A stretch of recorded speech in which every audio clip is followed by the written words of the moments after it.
Is Connie Hill Johnson, owner and managing director of Visiting Angels Senior Home Care, and chairperson of the Cleveland Foundation, and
Thank you.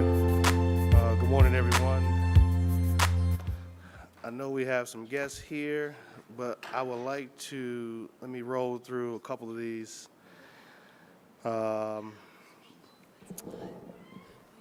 Important but quick pieces that we can do real quick. Whereas I don't see, okay, Susan is in the back. Come on, Suzanne. We're going to start with ordinance number 1199-2024 by council members Polinsik, Bishop, Harrison, and Griffin. By departmental request, an emergency ordinance authorizing director of capital projects to lease certain property located north of Interstate 90 near Waterloo Road / Marginal Road to Meadow Cities LLC for the purpose of developing native seed garden plots for a term of 3 years. Good morning, Commissioner. Good morning. Commissioner. Good morning, Councilman Harrison and members of the committee. So the ordinance would authorize Director of Capital Projects to lease property that's north of the Marginal Road, north of I-90, off of Waterloo Road to Meadow City. They are a native plant nursery. They need the additional land to develop native seed garden plots. They sell native plants to landscapers, gardeners. It's a great business. If you haven't been out there, I encourage you to go check it out. They sell plants to conservation organizations such as the National Wildlife Federation, Cleveland Metro Parks, Northeast Ohio Regional Sewer, Western Reserve Land Conservancy. They're really a great business, and they needed this additional land to expand their planting area. It's city-owned land. It is remnant parcels that are left over from the construction of I-90, no longer needed for anything. The parcels are landlocked. They're only accessible on foot by sidewalk. And so they are going to lease these 3 parcels from us for appraised value of $900. Okay, $900 a year for the entire year? Yes. Okay. All right, sounds good. Thank you for the information. I am familiar with them. You can't miss them as soon as you get on the turn on Marginal, you get on the highway. They sit right there on the corner of West Drop there. And they were here at Municipal Services last week. Any questions from the committee? No questions from the committee. Ordinance number 1199-2024 stands approved. Thank you.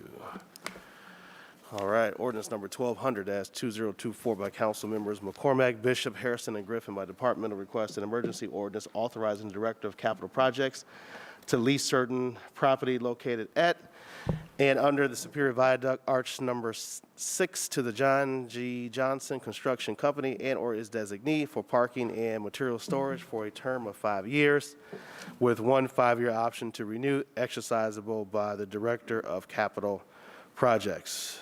Again, Commissioner. Thank you, Chairman.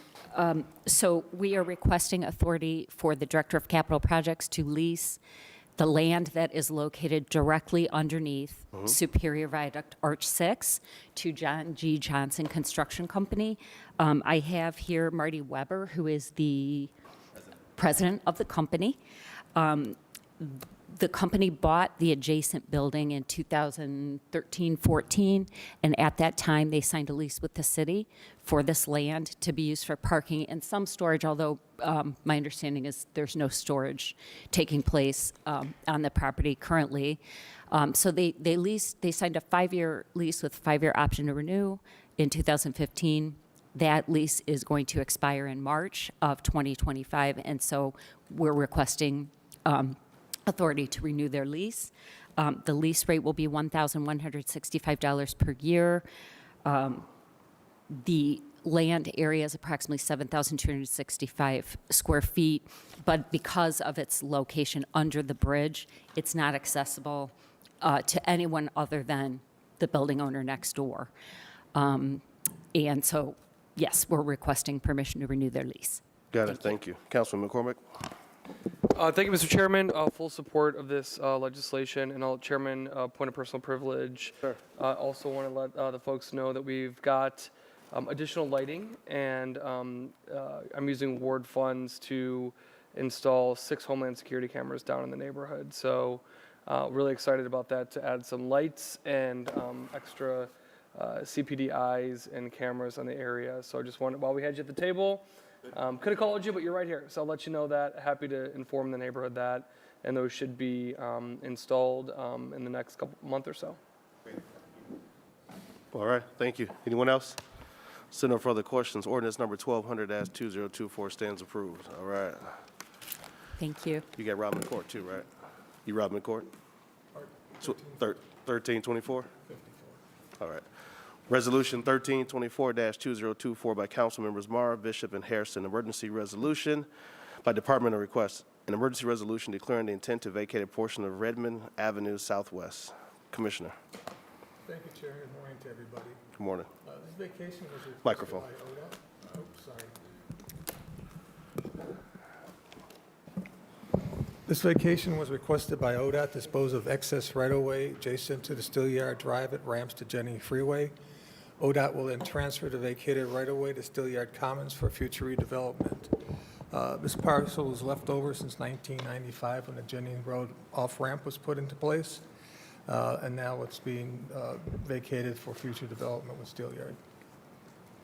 Gotcha. And so the Steelyard organization is the group who's requesting this for development, or who's requesting? ODOT made the request to vacate because Steelyard made the request that they would love to have it for redevelopment. Okay. Gotcha. And we have consent from Councilmember Mauer. Councilwoman Mara, okay. Any questions from the committee? Yes, Councilman Harsh. Through the chair, I'm looking at your map here. Are those other parcels just to the north of it also under their developmental control? Yes. So those are not individually owned? No. Okay. Those are all That's by Steelyard. Cool, thanks. Any further questions regarding Resolution 1324-2024? Seeing none, Resolution number 1324-2024 stands approved. 13, you said 50? No, 54. Resolution number 1354 by Councilmember Kelly, Bishop, and Hairston by departmental request, emergency resolution declaring the intent to vacate a portion of West Boulevard. Commissioner. Thank you. This portion of West Boulevard is a paper road at this point in time. It sits between Cadell Rec Center and CMSD property. It became a paper street as the West Boulevard got relocated a number of years ago. So the intent is to make this property into parkland so that it'll be able to be vacated. And I think the parcels will eventually go to CMSD. We have consent from Councilmember Spencer. Is it Spencer or Kelly? Spencer. Okay, because I see Kelly's name on the ordinance here. Can somebody clarify, please? Mr. Chair, if I may, this is on the boundary between the two wards, exactly on the border between the two wards. And it actually probably should be Spencer. I believe this is technically in Ward 15, so I don't know if that was, I'm sorry I did not flag this sooner, but I've been briefed on this, and as has the Rice Foundation, and are in full support. Okay, and this is for which project now? This is a vacation of West Boulevard. Is it for a particular project? No, it's just to make, well, in essence, if you might want it, in essence, what it's going to do, the Tamir monument is sitting in right-of-way Okay. at this point in time. With this vacation, that would mean it will then become private property, so there's no ability for council or anybody else to take that ability for that monument to be there in the future. Okay. So it allows it to be there in perpetuity after it's vacated. Got it, that's why I was asking, was it a part of something else That's that's the grand happening there? plan, So it yes. is, okay, it is a part of something else, got it. Okay, I know Councilman Kelly supports the foundation and the work they do over there as well, and like you said, it's on the border, so, all right? It We'll is. make sure that May- Councilman Kelly is We'll give aware. his consent soon. Okay, thank you. And may I add, Mr. Chair, I think it would be appropriate to be added, for myself to be added as a co-sponsor. Yes. This particular, this might be technically in Ward 15, because I do recall signing off on this, but I didn't catch that the legislation did not have my name on it. So. Got it. I presume this will go to finance. No, last stop. This is the last stop? All right. Thank Madam you. Clerk, please add Councilwoman Spencer as a sponsor, please. All right, seeing no further questions, resolution number 1354-2024 stands approved. Thank you. Thank you. All right, who has is city, well, I don't see them, so we'll roll at 1197. All right, Ordinance number 1197-2024 by Councilmembers Harsh, Griffin, and Harrison, emergency ordinance authorizing Director of Community Development to enter into a grant agreement with United Way of Greater Cleveland to act as the city's fiscal agent to administer and provide a tenant resource and outreach program to increase tenant housing stability. Come on up, United Way. And anyone that you have here with you as a guest that you would like to come up to the table. Come on up. Don't be shy. Come on up, whoever else you have with you. Sure. We don't have a room for everyone, just a few. All right. Good morning. I think we're good. Thank you. Come on, sit down. Appreciate you having us here today, the chair, council, members. My name is Ken Sraub. I'm the Chief Development Investment Officer at United Way of Greater Cleveland, here to present on something that a conversation we started last year with Councilman Harsh and Council President Griffin. So first, I'll just share a little bit about United Way. You all are very familiar with us, but I feel obligated to just kind of remind you who we are, what we do. We're really here to ensure that people can move from poverty to real economic opportunity, so that we have a really prosperous region here in Greater Cleveland. And we do that in two different ways. First, really just making sure that our social safety net is strong, meaning that it's accessible, it's efficient, and robust. And secondly, really removing the systemic barriers from people from economic opportunity. So that is making sure that people can have a pathway to build their incomes and wealth in this community, because we know that's ultimately how people truly get out of poverty. Very core to everything we do at United Way is United Way 211. And so if you don't know what that is, I assume most of you do. It is a easy to remember 3-digit number available to anyone, anytime, to really help those with pretty much any request and not knowing where to start, access to resources within our community. And so that's very central, again, not just to the safety net, but also helping inform what people need, right, so that we can understand how they get out of poverty. And so this is, I think, a very relevant conversation this morning. I just looked at some 211 numbers over the last 5 years, and limited to just Cuyahoga County. We do serve some other counties, but there were over 611,000 contacts, people that reached out. 393,000 of those are from the city of Cleveland. So 2/3 of the calls that we get within the county are your residents. Of that, 92,000 are related to some sort of housing issue. So almost 1 in 4 of those calls that we are getting from your residents are around housing issues. So I want to say thank you, right, for listening to your residents and doing something to address what they are saying to our callers, our navigators every day that they need. So, what is this? What is this tenant advocacy and recourse? Here's a brief overview. There's really 4 parts to it. At the core is the intake, central intake, and that's where, again, 211 will serve in that role. Again, it's something that is already in place, something that doesn't, need additional, a lot of capacity to do, and we're already serving in that role in many ways. The second really is a newer, I would say, a way to address the capacity that was lost when Cleveland Tenants Organization folded in 2017-18. This is really around the proactive education of tenants, as well as the supports on the back end, particularly around organizing, where there's a need for a collective approach. And we shouldn't have if it's really a whole building, having each one of these individuals kind of navigate their own way through isn't the most effective way, right? Let's have the resource there to have it'd be more efficient. The third here is really around emergency housing assistance. The reality is that we need money to help deal with some of these emergency situations, right? A hotel voucher for a night to make sure a family is safe, perhaps a replacement of an appliance, and that's what the issue was. With the landlord, helping make sure we make up some of the rental payments to keep people housed stably. And then the last piece here is legal and mediation services. Again, some of this falls into we need people who are experts and who have worked with both landlords and tenants and make sure that we come to a good solution. And that's where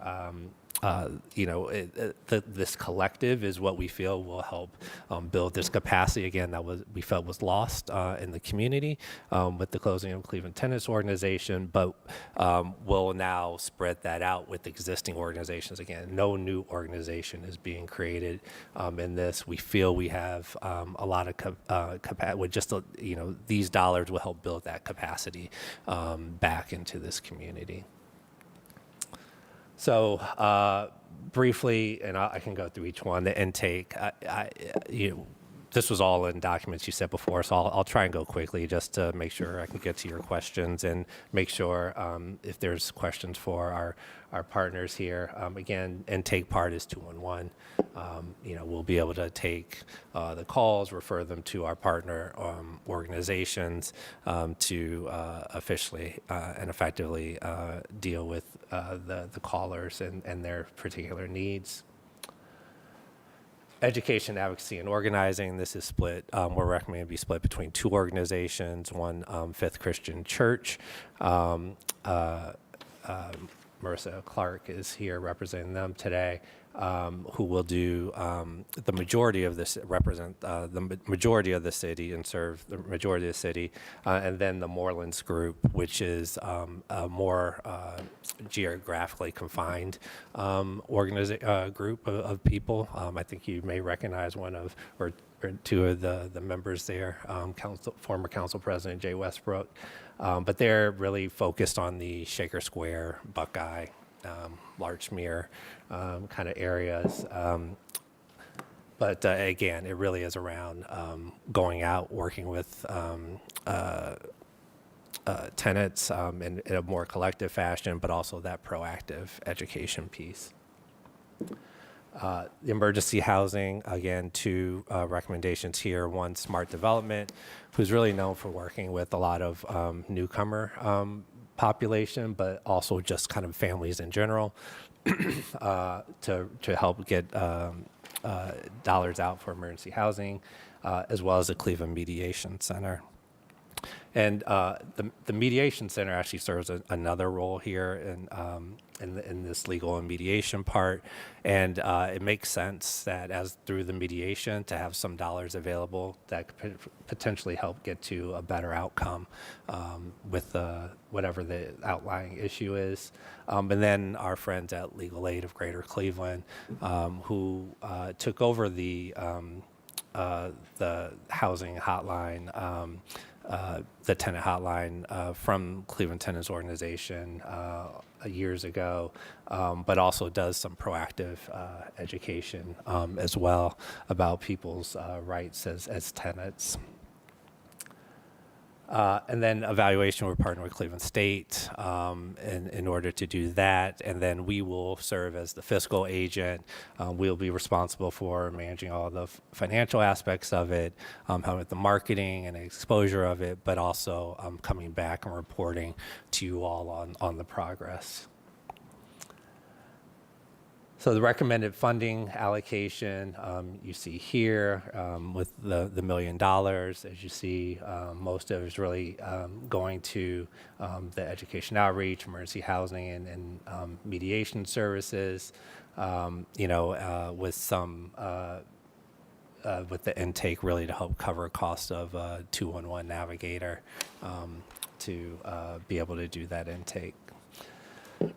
So with that, this is our little commercial if you do want to know more about United Way. I'm happy to take any questions or we can let our partners introduce themselves too if that pleases the chair. All right, sounds good. We'll start here. If you could just introduce yourself and what organization or group you're with. Press the button until it turns green. Thank you. There we go. I'm Marissa Clark, and I'm with Fifth Christian Church. We're going to be doing a portion of the education and advocacy, and I'm just excited about that because it's so important as far as making sure that people have that core foundation of stability in order to be able to break past barriers. The Melissa Clark. I hear so much. Absolutely. Go ahead. Hello, I'm Danielle Cosgrove. I'm the Executive Director of Cleveland Mediation Center. And yes, mediation is so important when landlord is able to be engaged so they can address issues. We can work with the folks before an eviction is filed, which is so much better for everybody involved, and after the eviction is filed as well. And we also have some rental assistance to help with that Excellent. as well. Thank you. Natalia Cohen, I'm with United Way, and I'm going to be providing administrative support from United Way's end. Okay, thank you. Hi, Meg Weingart with the Morelands Group, and as you've heard, we focus on the tenant issues around Shaker Square, and this funding is really important, and especially we're thrilled to be partnering with these different organizations together under the leadership of United Way. Thank you. Good morning. Matt Vincel, Managing Attorney of the Housing Practice Group at Legal Aid. As you know, Legal Aid already provides representation through the city's Right to Counsel program, and this would give us a chance to sort of get out in front of some of those issues, providing Know Your Rights presentations to tenants and increasing the level of service at our tenant information line. Good morning. My name is Ronald James. I'm with the Morelands Group as well. We welcome your helping us in trying to help tenants who are basically have no regular income.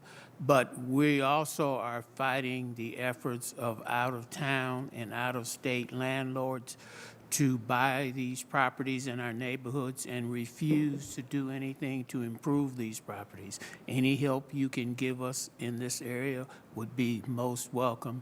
Tenants need to feel that they're not alone in facing landlords who don't care about them. Thank you very much. Thank you. All right.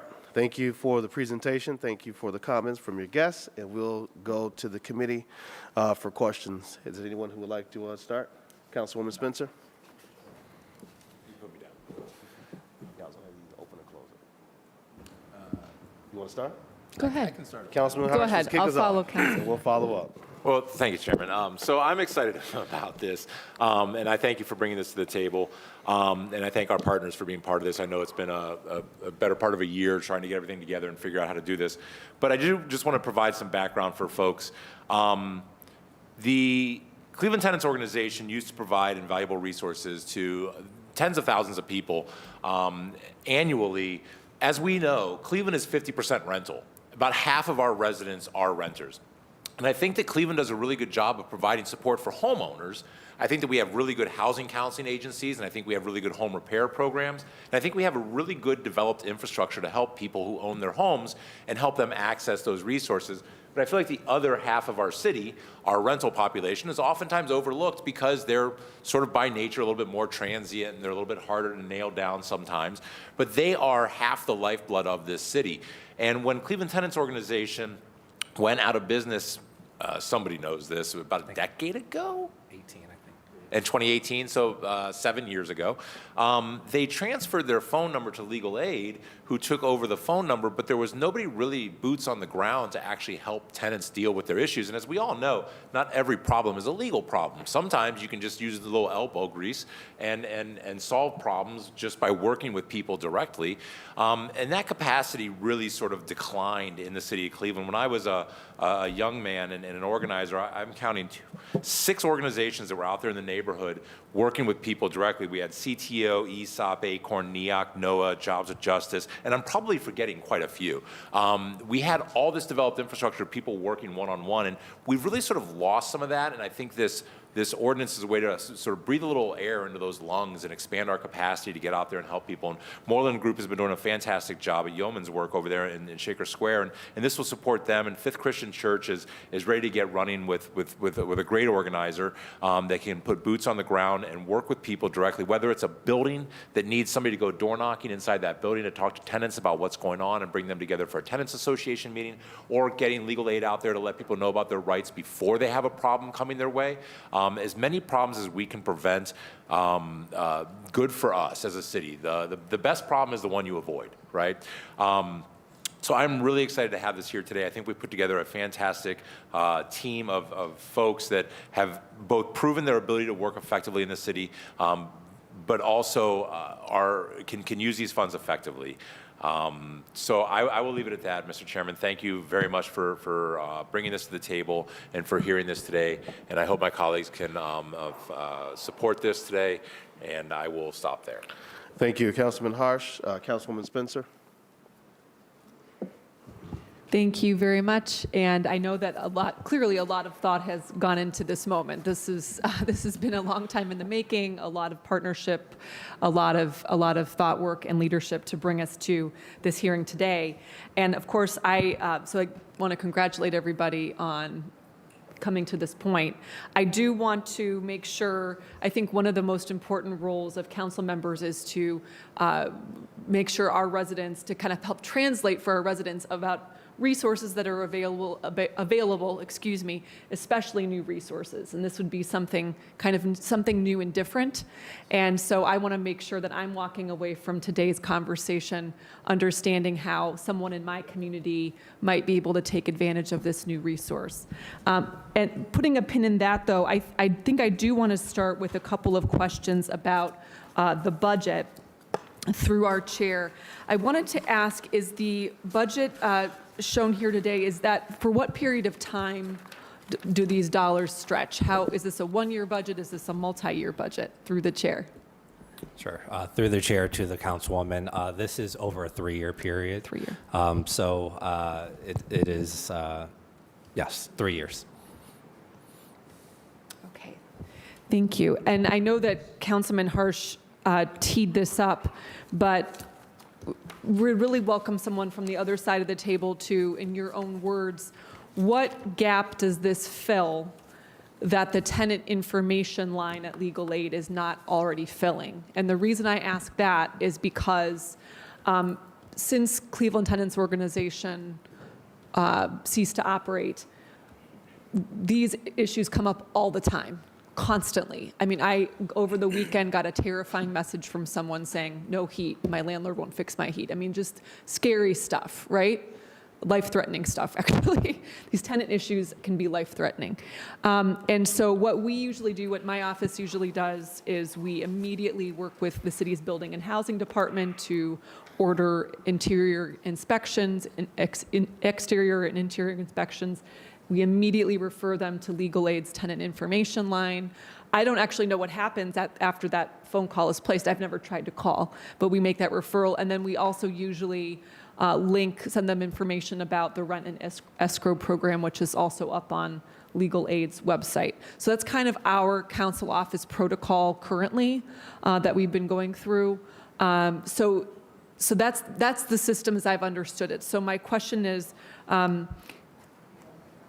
what does this do? What gap does this fill that's not already being filled through that type of process? And if someone is in distress, let's say my office gets a call like I did over the weekend about no heat, given this new resource coming online, what should that person do? I hope those questions make sense. Thank you. I believe so. And through the chair to the councilwoman, I'll start off, but I'll invite Matt or any of our other colleagues to join in. But I'd say the very first thing is 211 is 24/7, 365 days a week. So there's always a place to call, no matter what. And we have a robust database that even the tenant line would not have, of all the resources around housing. And now adding additional capacity. Again, I think what's central is what Councilman Harsh mentioned about having boots on the ground now to actually go out, talk to tenants, and particularly when there's a kind of a collective group of them, and efficiently be able to serve and help them. And now with some additional dollars as well to deal with some of these emergency issues that could resolve whatever the heat issue that could be, as an example. But I'll look and see if there's any of our other colleagues that want to say something. Marissa.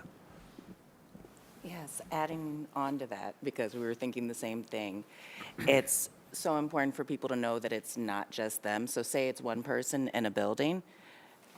How do we know that there aren't other residents in that building that are experiencing the same thing? And a lot of times, if there's a negligent landlord, they will ignore just one person. But if we're talking to them, talking to their neighbors, and realizing like, oh my gosh, this is happening to multiple units in this building. These are families in our, in our community that are being impacted. It has more weight if all of them are bringing up the issues with a negligent landlord than just one, because then they can really hold them accountable and make sure to take the next steps. And through the chair to the council, one more thing that I want to make sure is clear as well, is that there's more, it adds capacity of the proactive education of tenants, right? So, the scenario that you mentioned, I'm assuming that the resident didn't know about the rent escrow program, right? Well, we'll have more people going out, letting people know about that ahead of time so that we can, again, get ahead of evictions is one of the things we'd love to do. So knowing their rights ahead of time, the proper channels to go through, ideally you wouldn't have to get that phone call, right? People would know what to do. But now they know what you know and how to access these resources. Thank you. That's very helpful. I guess on that note, a couple things is once the program begins, and would be helpful to know when you anticipate this an actual start date. When would this be online? When would 211 begin to be able to take the calls? Will there be, for lack of a better word, marketing materials available? So it's something we could put in our newsletters, council can post on social media, whatever it may be about, these workshops are coming up, or, hey, did you know that you can call 211 for this type of issue? Through the chair. Through the chair to the councilwoman, absolutely. We see that as part of our role at United Way. We actually are just starting to launch a more just kind of broader 211 marketing. I believe the first billboard is up on Lorraine and maybe West 130th area, but you'll see a lot more because we want people to know about 211. We feel it's one of the most efficient ways to get to resources within this community for pretty much any need that you may have. So we will include this as well and make sure that people are aware of this new resources or this new suite of resources that are available.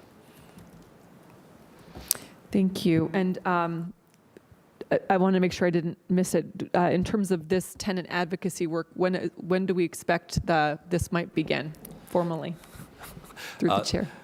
Through the chair to the councilwoman, we've already had 2 meetings because we want to try to hit the ground running as soon as possible. So as soon as the legislation hits and contracting pieces, we want to be ready to go. So, we're preparing and moving and getting all of our administrative things in line now so that we can hit the ground as soon as possible. Great. I think I just have one more question, but wrapping up this and moving on to my next question, I do want to take a moment to truly thank Legal Aid for all of its work over these many years of not having a tenant advocacy organization in Cleveland and just not letting that work completely go dark. And I mean, I would have been totally bereft if we didn't have a tenant information line. And it is hard to express, I don't, to the viewing public or whomever is listening. I had no idea before I started the council job how vast the need was for this work around tenant issues. I mean, I would put this in the top 5 category of issues my office receives calls about. It is endemic. I mean, it is everywhere. It is a huge issue in our neighborhood. So thank you to Legal Aid for just being that through line and for continuing your work with this new collaboration as well. Yes, through the chair to the councilwoman, I really appreciate that. And we, in addition to sort of jumping into the fray and handling those, we've also seen the limits of what we can do as attorneys and as a legal aid society. So we are so excited to have these potential partners here at the table who can provide all the services that we've seen, for the past 7 years that we can't address because of our limits as attorneys. Great. My last question through the chair, I have no idea how I'm doing in my time, Mr. Chair, but I think I have another minute. In terms of the city's building and housing department. So I know that building and housing I'm looking at our Morelands group friends. Y'all have done so much to wave the flag about this issue and get building and housing engaged in collaboration with council. But so building and housing, they are such a key player, right, in this, because ultimately these property owners need to be cited and held accountable. Just want to close my line of questioning by asking how has building and housing been connected in the discussion to date as this collaboration has developed? Thank you.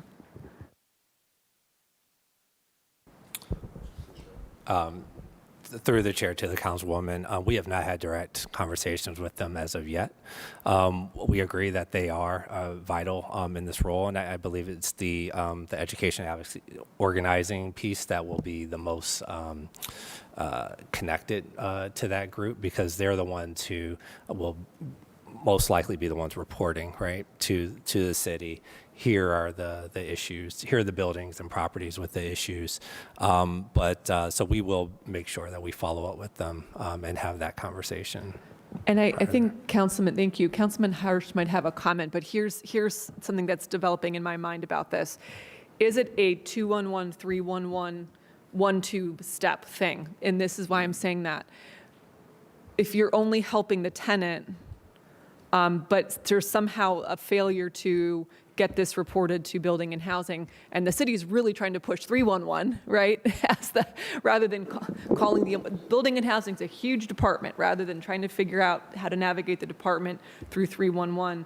I would say that those 2 steps should be paired, if that makes sense, because so critical to get the actual housing remedy, the actual physical housing issue remedied, as well as address the tenant's need.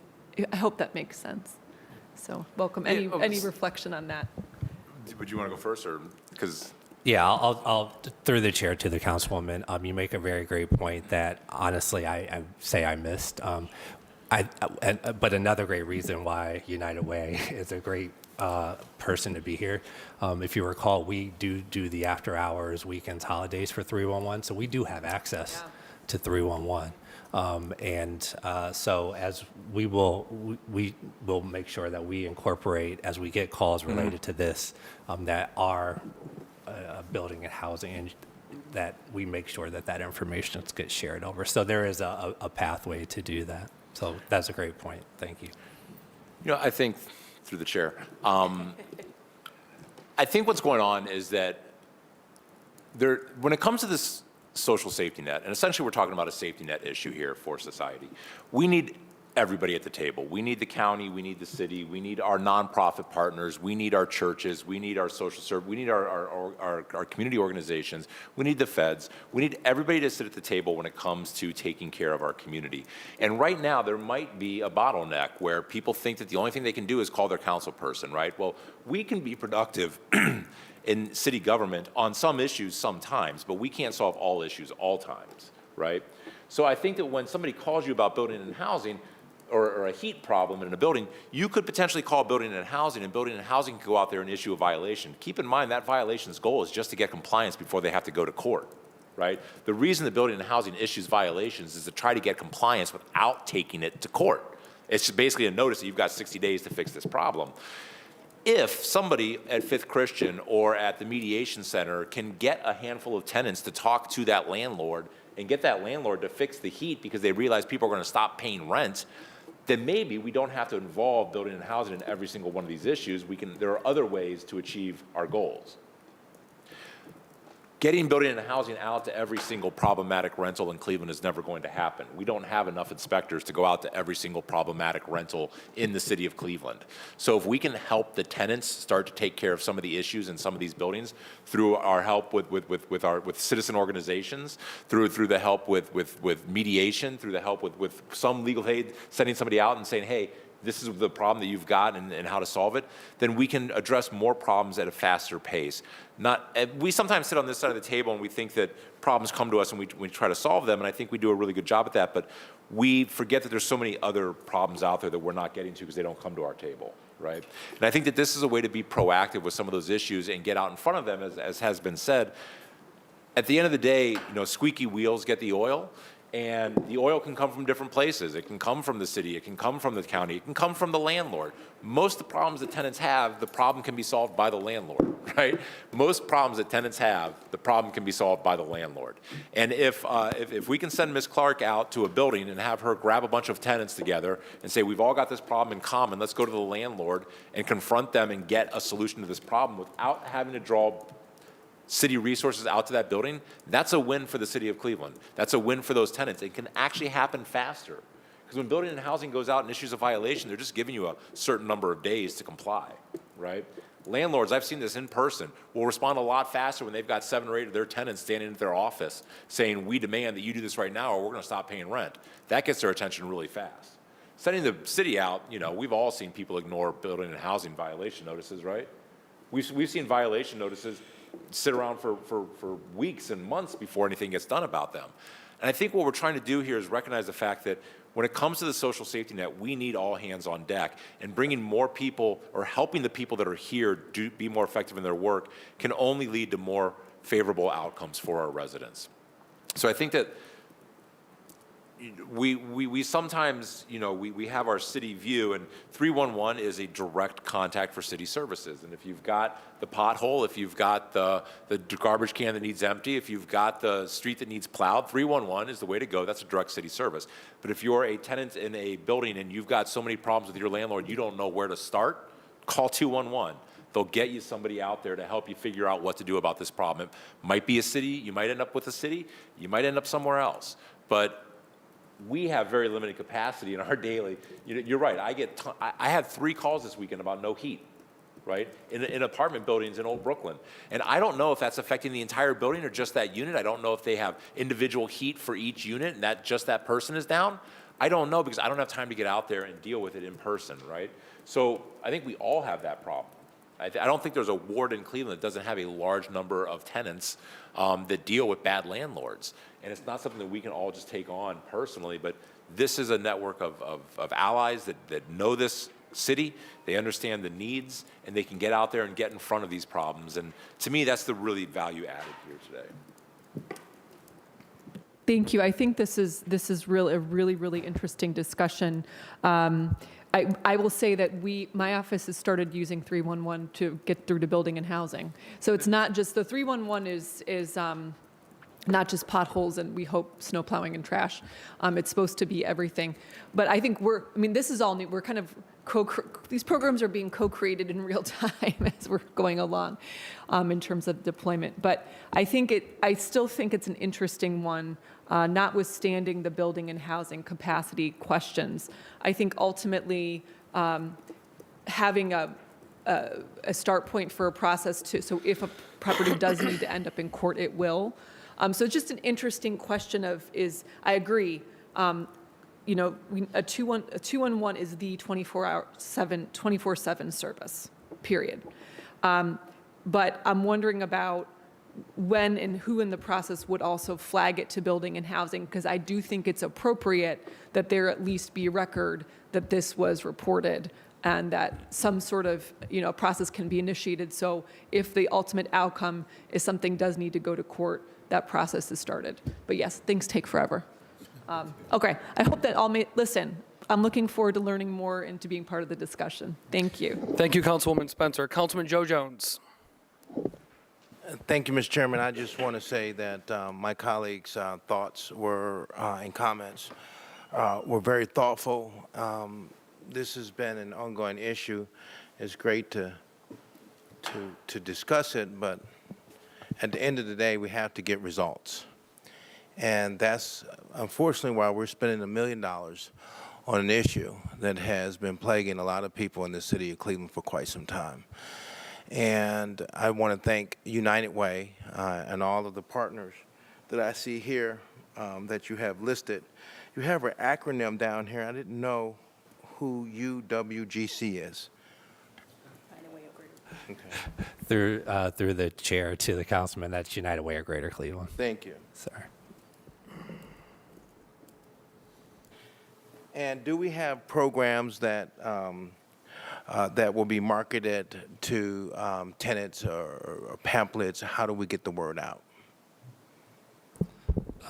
Through the chair to the councilman, those will be developed as we roll this out. We want to make it as easy as possible for people to access the resources here.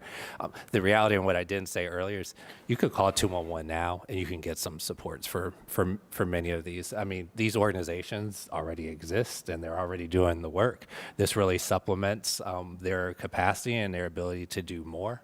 I would recommend, as people do come to you, you can start calling 211. You can call 211 anytime, and we will start doing this to formalize this piece of the work. We'll formalize over the next month to make sure that in marketing materials, and make sure it's clear what you get with these particular services. And Mr. Chairman, we said, how long will this particular funding source that we have here, how long will this this program be in place, if I may ask? Through the chair to the councilman, this funding is in place for 3 years. For 3 years? Correct. And Mr. Chairman, do we have, because we know that the system is broken. You wouldn't be sitting here at the table if the system was working. The system is absolutely falling apart, has broken, and I have problems with people who are in my neighborhood renting properties where they have problems with mold in the basement, and they have had a difficult time because now landlords have systems now where it's difficult to reach them. So now you just have to email them. Some of them don't even have phones anymore. So you really can't communicate. The communications have been cut down to emails. And you have to send it in, or some type of management company where you have to send the email to. And so it has made it very difficult. And I can remember sitting down with a number of the Moreland Group at the new Market Square on Shaker at one point. I think the distinguished gentleman, he was in that meeting. And it was the first time, this was several years ago, and they were talking about the problems and the issues. And I think at that time I said, you definitely have to touch base with your council person, and you have to see what's happening with building and housing. And at that time, we didn't have what we have now. So, the council has implemented a rental registration system and put that in place. But what I would say, when in the future, when you're asking for money, and even in this particular piece that we have right here, Mr. Chairman, I think that the recommendation should be, or I would give a suggestion, that you have hired in an inspector in this whole process. Should be here working with you to go and make inspections to properties, to make sure that the paperwork and everything is all aligned up, to show the problems that exist and the violations that exist as relates to holding account these people who have these properties are not taking care of business. And these landlords They don't care about the city of Cleveland. They're not maintaining their properties are not safe. And if we have regular inspections, if this program that we have here right now had a inspector to regulate the process, know the city rules and processes, I think this would help you to say, okay, this location, here it is, here's the violations, and help push the process through the city of Cleveland. That would be my suggestion, Mr. Chairman, for this particular piece, that you need to add on to it, because you need to have some kind of stake. If you don't have a stake, then you can help the people, but what can you really do? Councilman, on that point. Yes, Mr. Chairman. May I have him through the chair? Councilman, you bring up a really good point that actually the largest growing sector of property ownership in the city of Cleveland for rentals is out-of-state owners. We have a growing group of out-of-state investors who own individual houses throughout the city where people rent, and the renters there might not even know how many properties their landlord owns. It's very difficult work to go into property records and figure out who actually owns your house and what other houses they own. But an intrepid young organizer at an organization that's got a little money in its pockets that can spend the time could actually help tenants figure out how many other properties are owned by the same property management company, owned by the same landlord.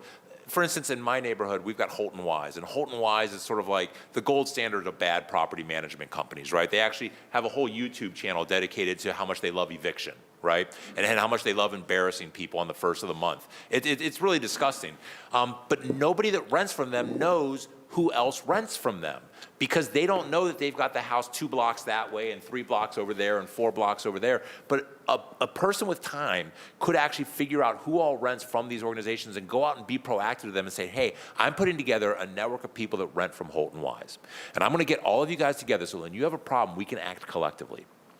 And that's a really, really valuable service, especially as the city tries to transition over into the agent in charge registry, where we're trying to figure out who's actually in charge of these properties owned by out-of-state investors, right? They're building a spider web of ownership that's far away, with local property management that's tying these people together and collecting money from our residents, and not being responsive to them. So figuring out how these webs work is work that I don't have time to do.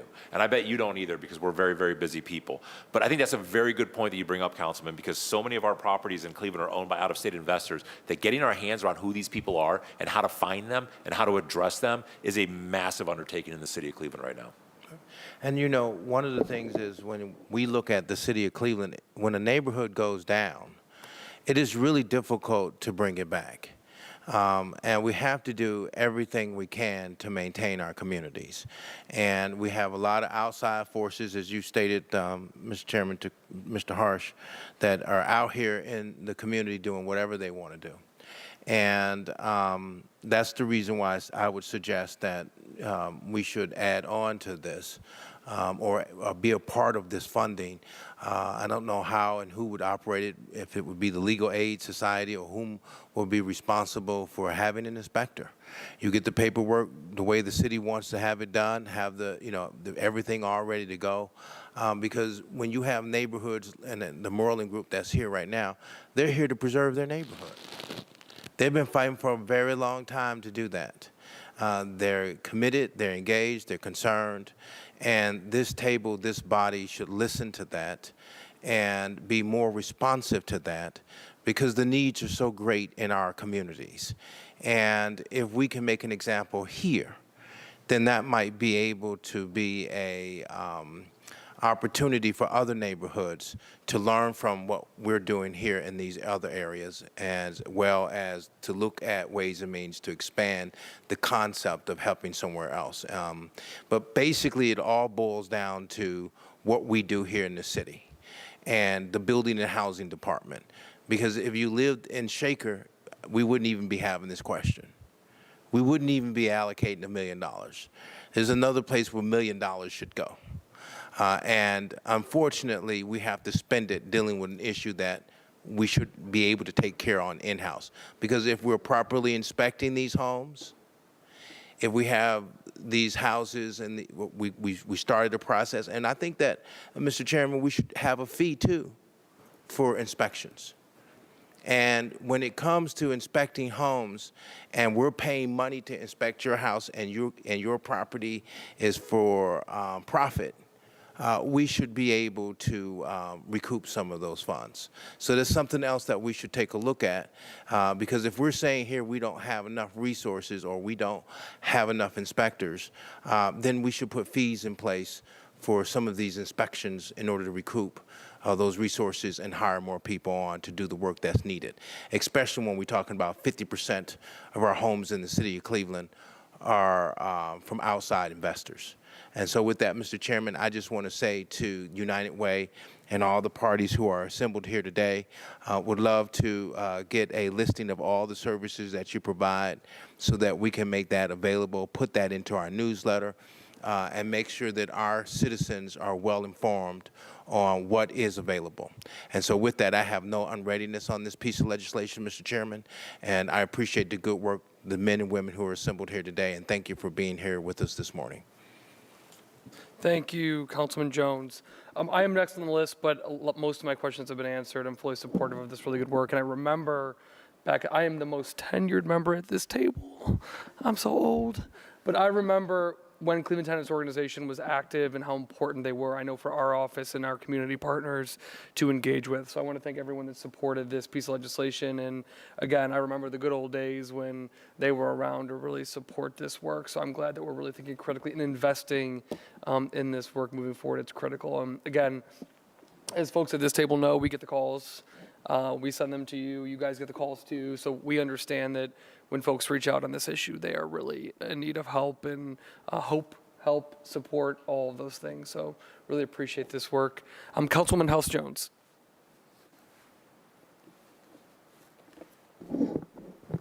Thank you, the chair, to the team here.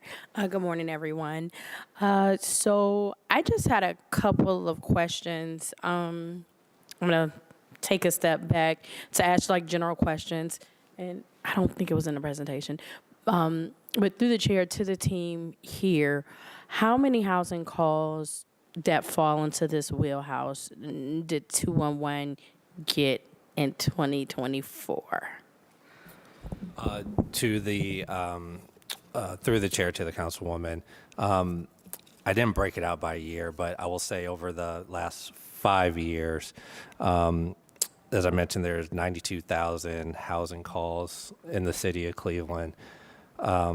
Almost 45,000 of those had to do with some sort of rental tenant rights issue. So almost half of the calls that we get around housing are related to topics that could be addressed with this And then I legislation. guess that's just, thank you for that. Through the chair, to the team here, could everybody just go down the line if you can share what's on average, how many entities that are calls that you've been getting based on your experience related to housing or this tenant issue?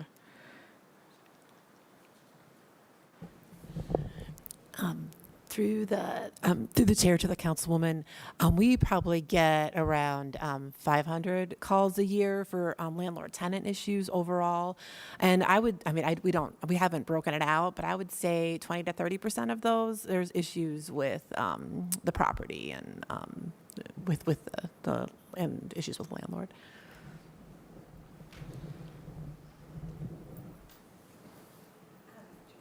There. Meg Weingart with the Morelands Group. We have 83 apartment buildings in our footprint with over 2,000 units. That said, many of them are empty.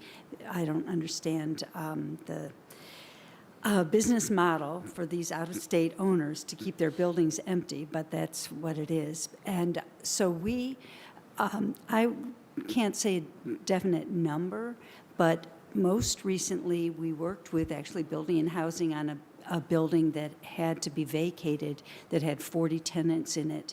And we helped to worked with the tenants to find new apartments. Some just found on their own, but many we worked with, and we connected with NEOC and Eden for subsidy money to help with the first month. So anyway, that was a building with 40.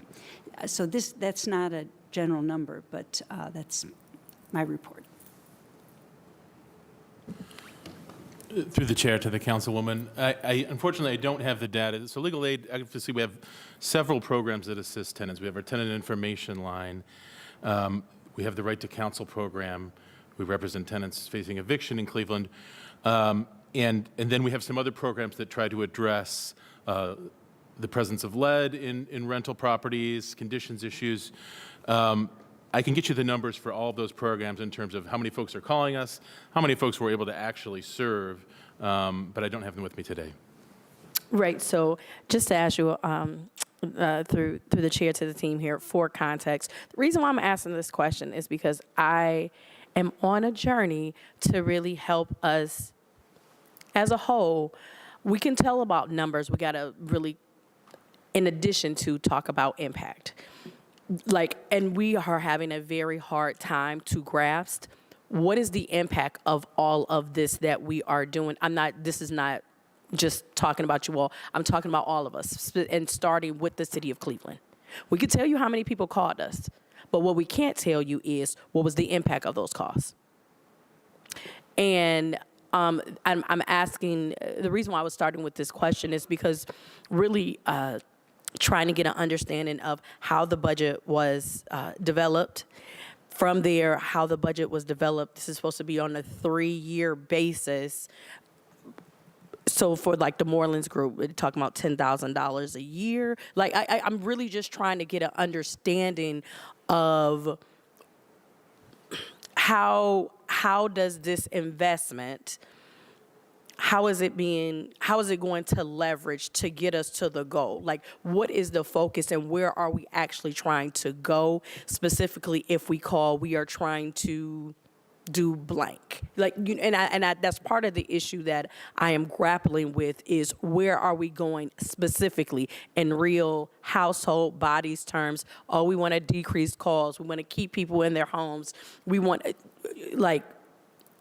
yes, I know it's needed, and it's not to negate what we know is a problem, a significant problem, a detrimental, harmful problems that are happening with the tenant issues. In addition, I really want to be a part of our system that is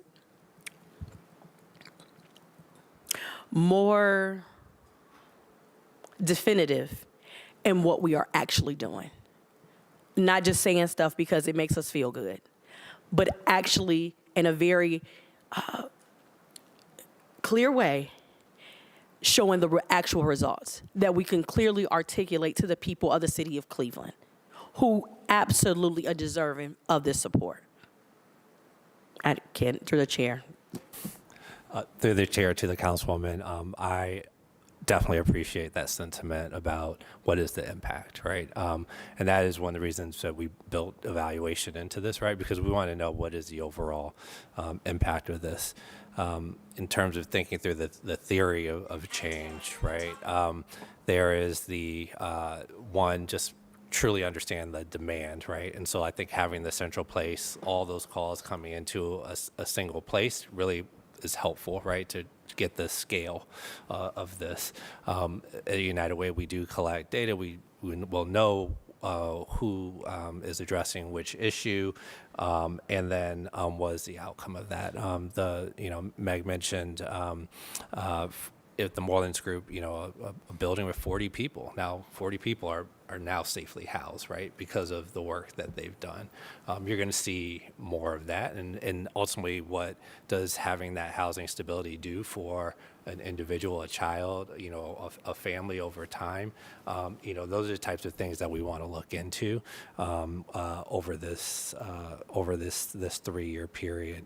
In terms of the question around the budget and how that is created, initially, and accept feedback. I think we did look at this kind of equally over the 3 years, because the reality is these dollars could go over 1 year. Probably, I would believe that the demand for these dollars could be exhausted in 1 year.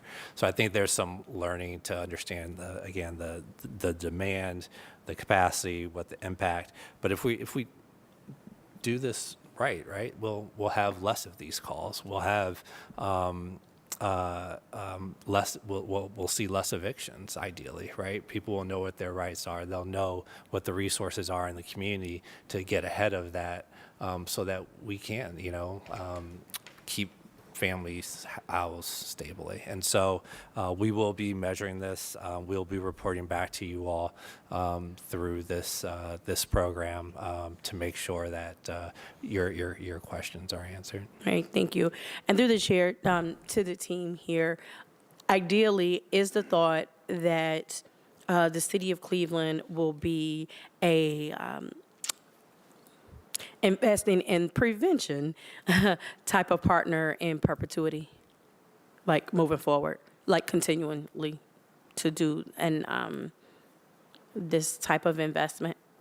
To the chair, to the councilwoman through the chair, I'm not sure I So understood the again, question. beyond the 3 years, is an expectation for the city of Cleveland to invest in this moving forward? To the councilwoman through the chair, that is a great question. I think we'll learn through this process. I don't think at this scale, for sure. But I think part of what this is building that capacity within the community. Right, so I would just put it on there. I think we should. We need to say the thing and not play around with this thing. Part of the issue is, and this is coming from my experience sitting in not only this seat, but in my former life, because, again, we do not understand the full scope of what is happening with the tenant issues here in the city of Cleveland.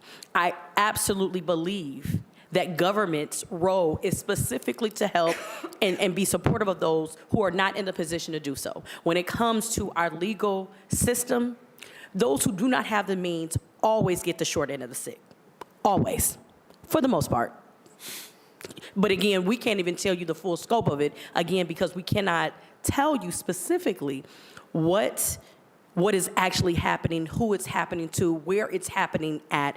And so a part of this strategy, and again, an expectation, when we are doing this evaluation, as we are looking at the information specifically on the impact of the work of this collaborative, to understand how it has benefited not only the court system, as well as just our everyday city service operations, hopefully to build in what are those cost savings in that. And I think that could be more of a case made of why the investment in prevention is always better than having the investments in reactive behavior. The city of Cleveland absolutely has to commit to more preventative things.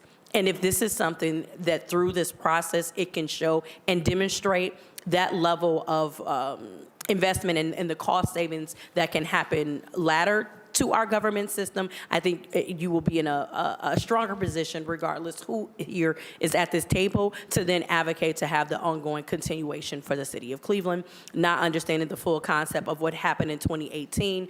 But again, when you have the information, it just makes a stronger case of continuing investment here in the city of Cleveland. So that's just my 2 cents.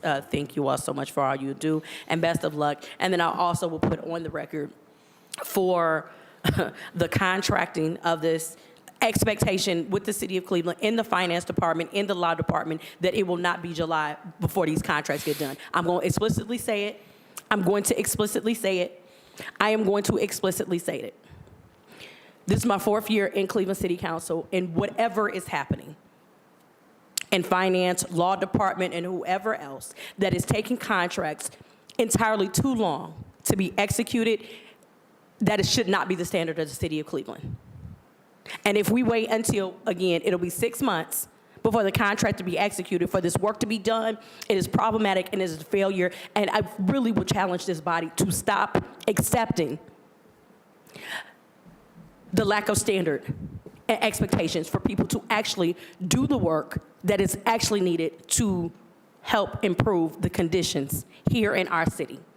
And yes, I'm saying it, and I know somebody is looking at it, and I hope you are offended, because people in the city of Cleveland are offended for the lack of progress that this city is. And I was told council president how I have lived my life in my service, 3 years in the Cleveland City Council. In 2025 and beyond, I am not going to do it. and I'm not going, I've really tried to, work and help and be a team player of sorts, but this is absolutely not working.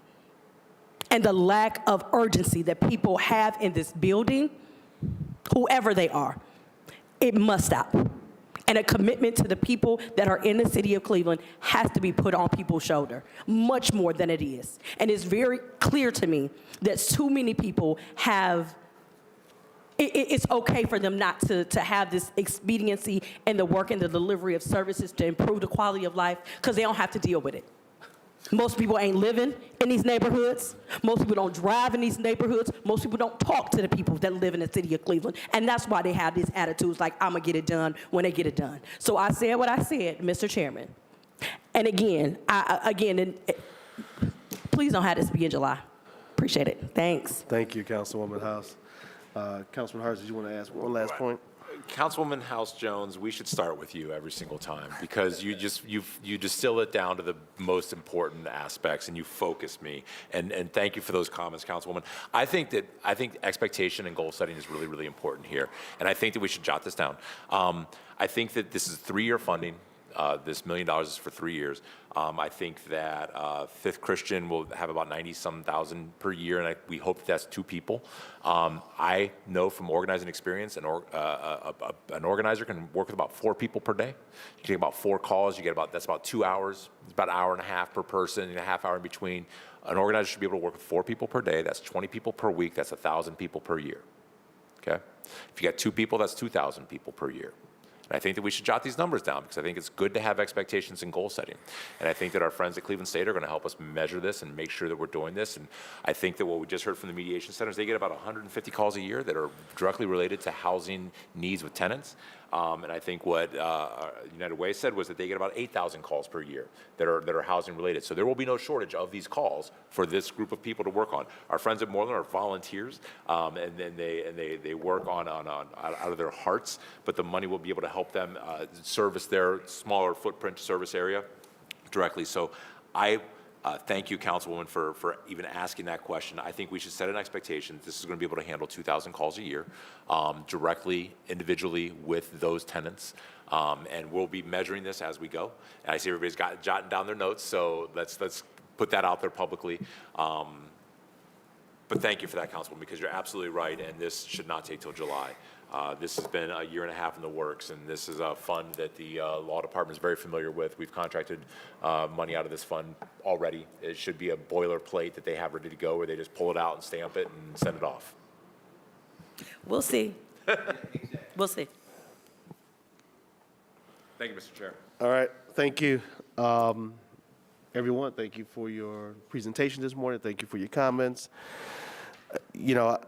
I recall when I first came to Cleveland City Council, CTO reached out and they came to my ward. I had a senior building. They really helped me work with the residents, had discussions. They put a petition together. They followed up. And so I appreciated the work that CTO did for us during that time. And I'm looking forward to that same level of engagement as we roll out this new effort that we're discussing here today.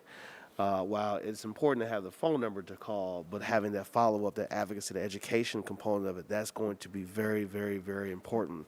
I like that there's some other aspects of this that supports housing needs, in case people are facing homelessness and other things, that we can have funding now can help them move quicker and have a mediation center, Cleveland Mediation Center, plus Legal Aid Society help with the legal things that are going on between the tenants and the landlords. Very, very, very important. In addition to the work we're doing with Right to Counsel in collaboration with the Cleveland Housing Court. So I'm excited for this. I'm glad to see that this is coming through.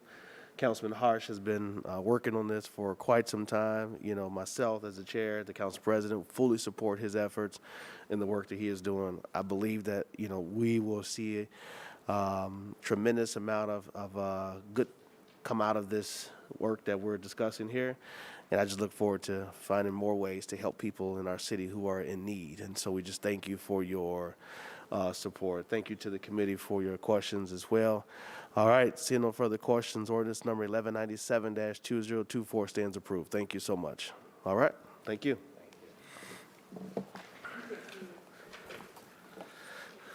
Oh, shoot, you know what? I'm sorry. We had somebody that wanted to speak. The gentleman right here. Yeah, it'll happen. Mr. Jones, Yeah. come on up real quick. Yeah. Yep.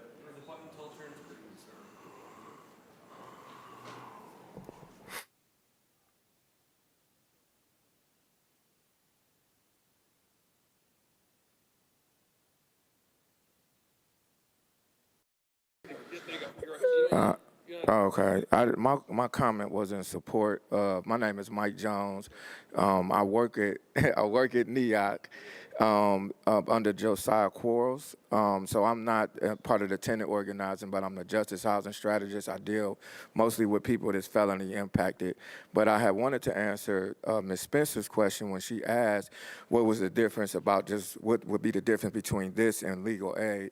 And as the gentleman spoke, legal aid is kind of limited in what they could do. They can give you paperwork. But the problem is a lot of people in our community don't have a really good reading and comprehension level. So it's always important to have advocates, right? You spoke of Houghton Wise. I rented from them twice. I had to take them to court twice. They are trash, right? But I had to advocate for myself because I've been to college and I graduated from a suburban school. Like my education, I know the tricks of the trade, right? But everybody ain't me. And so you need somebody. And then what landlord organizations do, Houghton Wise will send it to All-Star. All-Star send it to another place, and another place will send it back to Houghton Wise. And then don't work gets done in your community or in your house, right? And you spoke earlier about holding people accountable. I know that there's a contract with the city of Cleveland with another organization, and a lot of landlords don't want to get on the registry. That's part of it. So if you don't have a landlord on the registry, then they're not really being held accountable either. And the part about the inspection, I know people that have gotten vouchers from organizations. The landlord to come in and put a new stove, a new refrigerator in that unit, get the thing to pass, and then as soon as this passes and they get some funding, they come take the new appliances out. Right? That's what goes on in behind the scenes sometimes. So you're right, there does need to be an accountability factor to that, I would feel, just like the inspector and then the follow-up. So, I mean, but I do think everything that these people was at the table talking about is very much needed. And I do know that they are very big on advocacy, just like we are at NEOC. We part of the last program, the Rent to Stay program. We work with Right to Counsel. We work with Legal Aid on that, and we work with Legal Aid with David King on a tenant organizing group as well. But I do think that this is very much needed, and I appreciate y'all. All right. Taking Thank time you, to Brother listen to them. Jones. Who? They don't know what that. They don't understand that. Back then, they did want me. Now he hot. They all own him. I'm sorry, Cal. I'm not from Texas, but I'm from That's right. That's right. All right. Thank you, Brother Jones. Thank you for your comments. Very, very well received. Thank you. Thank you. All right. We're going to end with ordinance number 1349-2024. Carl? Brother Carl, come on up. Here you go. I thought you were just visiting us because you. No. He wasn't here this morning, so we had to come back. All right, ordinance number 1349-2024 by Councilmember Spencer and Harrison by departmental request, an emergency ordinance to amend the title of the first, second, and third whereas clauses in section 1 of ordinance number 502-89 passed June 19, 1989 relating to designating the Coast Guard Station as a Cleveland landmark. Brother Carl? Thank you, Mr. Chair. Good morning, everybody. Yes. This is this is not new legislation. This is correcting and amending existing legislation. Back in 2020, during the pandemic, we were trying to get a lot of files started on, and as part of our ongoing initiative is making sure all of our files are up to date, correct, and all that stuff.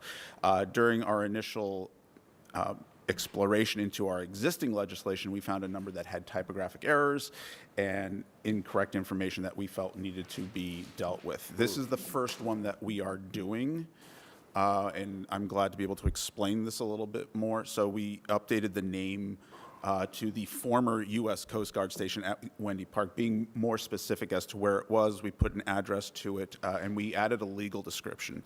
Landmarks designations did not have legal descriptions required prior to, I think, 2013, and we don't need to add them, but when we go to the county fiscal officer to register them, we will need it, so we can attach it to existing legislation. It's just there's some that have wrong PPN numbers and addresses and such, and we wanted to make sure that we were doing this all correctly and making it right. So that's what this is about. This is clerical, not something new. Gotcha. Thank you, Brother Carl. And I'm looking at the ordinance now. That's exactly right. Like you take out New West Pier, you actually put an address, you corrected the PPN.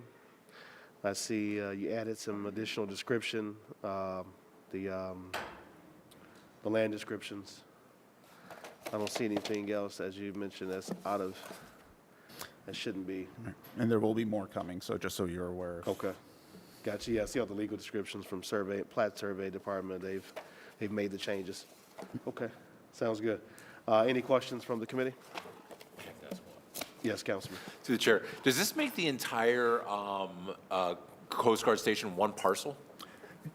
Through the chair, no. It is one parcel, but then It the is. jetty is a separate parcel. So the PPN that was on the legislation was actually on the jetty and not the it's on the station itself. So yes, it's because the environment of that Coast Guard station is important too. So any environmental change to the property would be reviewed. So if they need to make changes to the Coast Guard station, like improvements, new roof, we would review anything that comes through. So Got it.